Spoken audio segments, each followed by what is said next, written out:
Hello everyone, I am on my way to beauty school. Do I want to go? No, but I want this license. That's the only thing I want, but that's a tale as old as time, right? Anyway.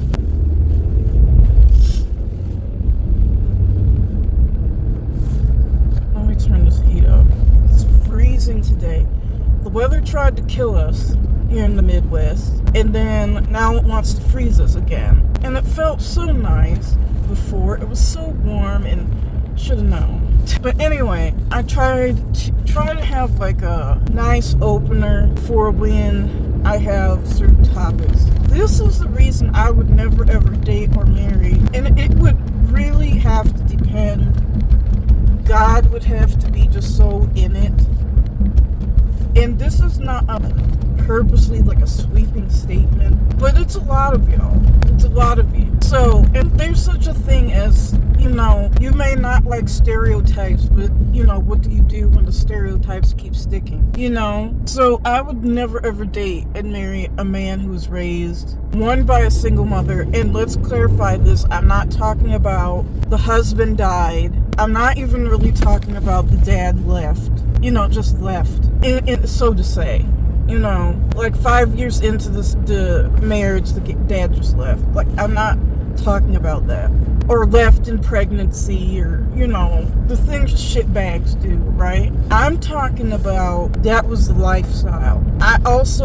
People don't like Freud, but he made a lot of points. And when you keep seeing something over and over again, if people see a bunch of descendants of slaves, which is not all black, I don't like the word black, and people know I don't like the word black, because it doesn't exist, number one, and it's very misleading. People who America coins as black are not all descendants of slaves, number one. So I'm talking about people with African descent that is very much in the bloodline.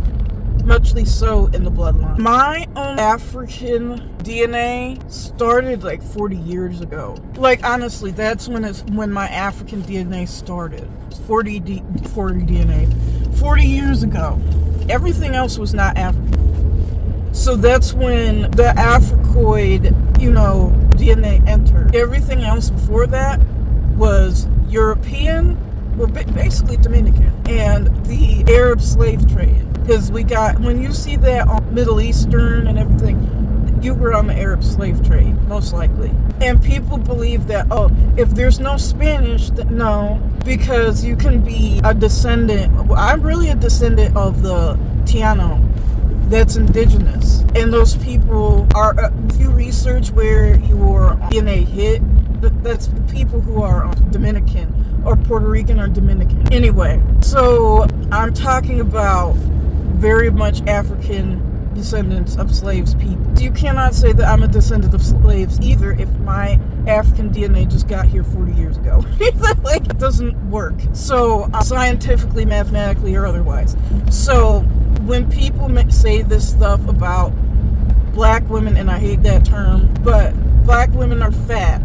Well, you see a lot of fat black women, or obese black women, because fat can be anything. Obese black women, let's use the medical term, right? Or black women are angry.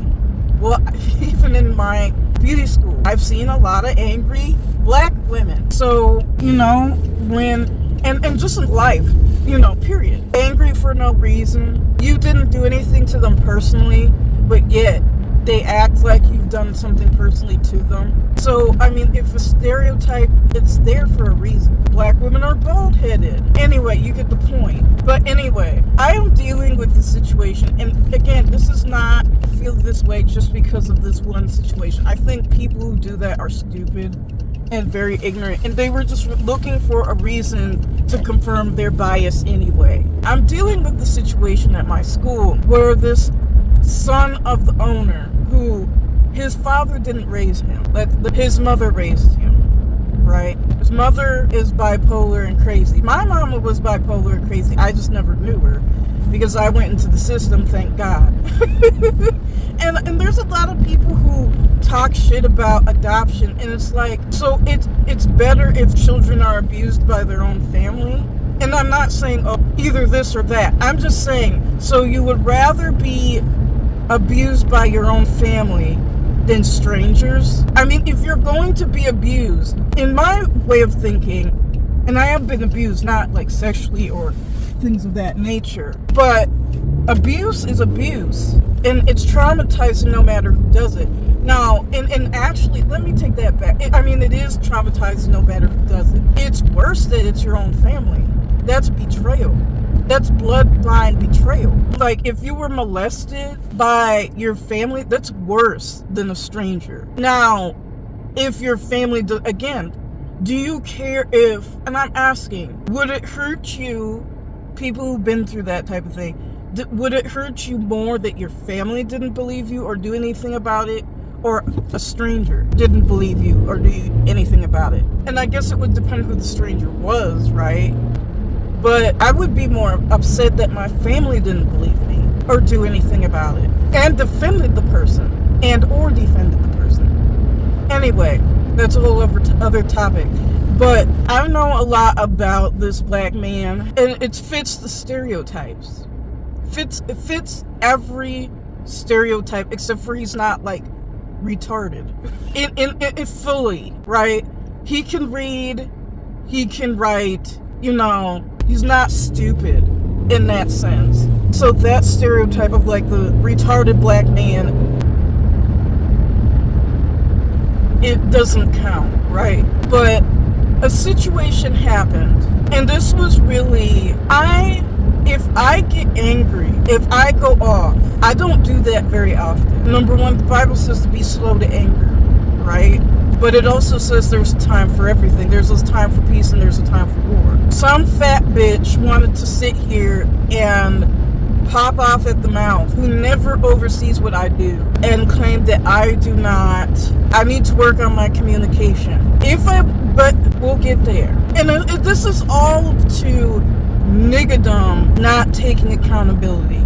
And again, when the stereotypes are there, the stereotypes are in my school, right? Ain't shit, ain't never gonna be shit. And crabs in a barrel, right? Playing games at shit that they know nothing about. But either way, and they play games with your time, right? With your hours, won't mark stuff in your books, and if you ask, because this black man was my teacher, let's make it that clear. Won't mark stuff down in your books, because if you're in school for beauty, any beauty related, they have to mark off what you do.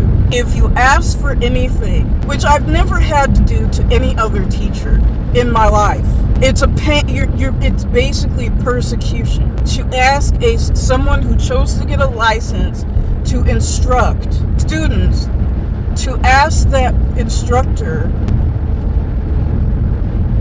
to behave like an instructor. There's a lot of shit that should be marked off in my book that isn't, and remains that way to this day. And there's another I will never ever do business with a black person, ever. And when I say that, I mean black descendants of slaves. I'm not talking about like Jamaican. I'm not even talking about African, although that might be kind of iffy, but for other reasons, and not the same reasons. But a lot of Negroes in this country like playing at stuff or like the image of something, but aren't actually doing the thing that they want you to believe that they're doing. Anyway, long story short, I went off. Then there was a meeting called. I was told by the fat bitch that, well, it's not really your concern. The same fat bitch who said I don't communicate. Well, it's not really your concern when things get marked off, when things get graded, which is totally asinine. Because I've been in community college. It is your business as a student. And then at the beginning, she sat there and said, and this was all to cover for let me watch my words, to cover for the Negro, who's 27, by the way. This is not a child. He has a wife, quote unquote, and a child. And this is not like a 15-year-old boy no, this is a 27-year-old man who wants to go to and open up barber shops when he can't even manage the shit that his father has him in, and knows that's we're getting there, right? Because that's another problem with black business.